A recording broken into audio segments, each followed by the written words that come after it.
Hola, bienvenidos a nuestro podcast Explorando la Historia de la Educación. Mi nombre es José Jair Sinisterra, licenciado en Educación, y en esta ocasión nos adentraremos en un apasionante recorrido sobre el devenir histórico de la educación. Viajaremos en el tiempo para explorar la conexión existente entre la Iglesia Católica, la educación y su influencia en el surgimiento de las universidades. En este rememorar de saberes nos acompaña la directiva docente Nidia Rocío Estacio y el licenciado en Matemáticas y Física Jesús Yarley Quinto Palacios. Basándonos en esta apreciación, ¿qué opina usted, profe Rocío, de la relación entre la Iglesia Católica, la educación y el surgimiento de las universidades? Hola, buenas tardes, colegas. Muchas gracias por la invitación a este podcast. Claro que sí. Como sabemos, la Iglesia fue pionera en la creación de las escuelas y universidades en Iberoamérica, ya que desde los primeros años de la colonización, las órdenes religiosas establecieron centros educativos que han perdurado hasta hoy. Esto permitió que muchas personas, especialmente en las ciudades, tuvieran acceso a la educación, pero lamentablemente no siempre fue inclusiva, pues se excluyó a las clases más bajas y a los indígenas. Esta segregación educativa refleja las profundas divisiones sociales de la época colonial, donde el conocimiento formal se consideraba un privilegio reservado únicamente para ciertos grupos. Las instituciones educativas religiosas, si bien cumplieron un rol fundamental en la transmisión del saber, también funcionaron como mecanismos de control social y cultural. Excelente apreciación, profe Rocío. ¿Qué nos puede comentar en cuanto a la ampliación de la educación posterior a la colonización? Claro que sí, profe José. La educación en años posteriores a la colonización siempre giró en torno a educar las élites españolas, quienes se suponían eran las adecuadas para ocupar cargos de gobernanza, y esta se basó en educación primaria o de alfabetización. Fue en la época de la industrialización que se tuvo en cuenta a las masas populares para procesos educativos de alfabetización y o enseñanza de un saber técnico que precisamente respondía a estos ideales de la industrialización, los cuales los países iberoamericanos estaban viviendo un proceso de inducción. Porque como lo expresa Pérez 2019, Colombia siempre ha sido impregnada por las circunstancias globales. Este cambio de paradigma educativo marcó un punto de inflexión en la historia de la educación latinoamericana, pasando de un modelo elitista y exclusivo a uno más pragmático enfocado en las necesidades económicas emergentes. La formación técnica se convirtió en una prioridad para preparar mano de obra calificada que pudiera sostener el desarrollo industrial de las naciones. Muy bien, profe Rocío Estacio. Profesor Jesús Yarley, ¿qué opinión tiene usted sobre la influencia de las órdenes religiosas y jesuitas? Efectivamente, compañeros, para mí creo que fueron los siglos de dolor impartida. Esto por las órdenes que ejercieron los jesuitas. Los jesuitas querían convertir a toda la humanidad en católicos. Luego de su expulsión y la reforma educativa que se dio en 1820, nos pudimos acercar en una huella a lo que es la educación igualitaria o educación actual. Un ejemplo de exclusión educativa por parte de la Iglesia se mira reflejado en la serie anglosajona Anne Wit. Vemos un personaje procedente de una tribu indígena llamada Mi'kmaq. Esta tribu se tiene registro que existió en Nueva Escocia e Isla Príncipe Eduardo. Ella presenta una crítica a los procesos forzosos de evangelización. Es un personaje que conmueve debido a que por los constantes maltratos pierde su identidad y todos sus valores ancestrales. Tanto así que ella llega a satanizar sus propias costumbres. Ella evidencia los estragos que generaron los deseos de homogeneizar y de dejar al lado la diversidad. ¿Tiene algo que agregar, profe Yarley, en cuanto a la exclusión educativa por parte de la Iglesia?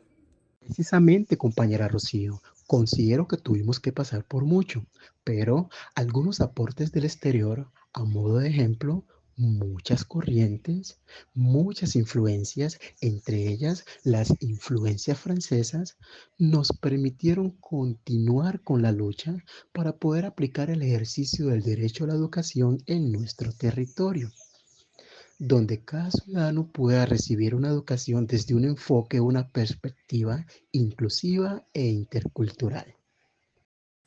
Excelente apreciación sobre la relación entre la Iglesia y la educación. Esto nos dará hincapié para hablar del inicio y creación de las instituciones educativas públicas de nivel superior en Iberoamérica. ¿Cuál es el origen histórico del surgimiento de las universidades en Iberoamérica? ¿Qué nos puede comentar, profe Rocío? Sí, claro. De hecho, todo surge y corresponde a un momento histórico y determinado. El surgimiento de las universidades no es una excepción. Los ideales de la Ilustración y su interés por enfocar los saberes en la ciencia y no tanto en la teología como era la usanza, se enfocaba en lo que ellos llamaban conocimientos útiles. Pero tal como lo hemos comentado, los primeros en acceder a la educación superior fue la élite criolla. De hecho, para el caso colombiano, el acceso en un principio, incluso para ellos, fue escaso, porque la educación se basó en la primaria y luego en la secundaria. El interés de la educación superior se dio a partir del año 1810, lo que presupone que incluso para la gente acomodada también fue un proceso que se dio paulatinamente. De hecho, en el marco iberoamericano, la primera universidad pedagógica se dio en Chile en el año 1886. Perfecto. Profe Yarley, ¿tiene algo que agregar a la apreciación de la profe Rocío Estacio? Por supuesto, como podemos ver, la independencia surgió en el siglo XIX. Durante estas fechas, muchos países comenzaron a cuestionarse sobre su sistema educativo heredado. Buscaron diferentes estrategias para poder construir un nuevo Estado-nación. De esta manera, se promovió la creación de las universidades públicas como una herramienta para poder democratizar el acceso a la educación de muchos ciudadanos. A modo de ejemplo, en el año 1821 se fundó la Universidad Nacional de Buenos Aires en Argentina, y esto se convirtió en un hito o un referente para otras naciones. Estoy de acuerdo con su punto de vista, ya que la independencia de todos los países iberoamericanos a nivel de educación y de instituciones de nivel superior hicieron que todas las universidades de nivel colonial por parte de España fueran saliendo poco a poco. La única universidad de corte colonial que se mantuvo aquí en Iberoamérica fue la Universidad Portuguesa y duró bastante tiempo en reformarse por medio de los jesuitas. Pero si hablamos de Colombia, ¿cómo iniciaron las instituciones universitarias? ¿Cuáles fueron las primeras universidades que se fundaron? Bueno, acá también llegaron, pero debido a las órdenes que establecieron los religiosos durante el siglo XVI. Nuestra primera universidad fue la Universidad de Santo Tomás de Aquino, fundada en el año 1520 en Santa Fe, Bogotá. Avancemos un poquito a 1623, donde se fundó la Universidad Javeriana. Más adelante, o sea, en 1868, se fundó la Universidad Nacional, instituciones educativas universitarias que actualmente continúan con un muy buen prestigio a nivel nacional.